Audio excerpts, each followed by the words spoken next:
Ever wondered if your mountain of luggage will actually fit in that UberXL you just ordered for your airport run?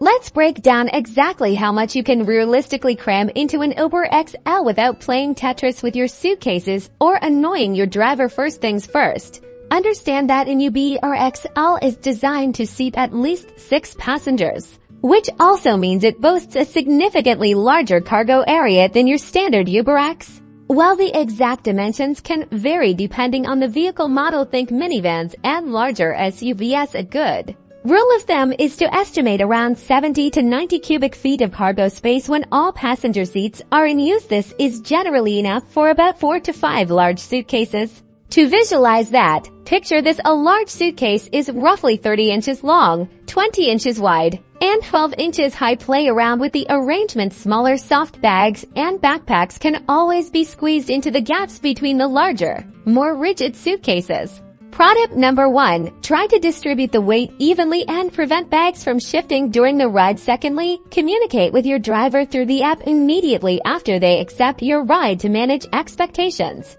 A quick message like, "Hi, I have 4 large suitcases. Will that be okay?" can prevent any surprises or cancellations upon arrival. And finally, consider the number of passengers. The more people, the less free space. So plan accordingly, pack smart, communicate clearly, and you will conquer any travel packing issues. Safe travels!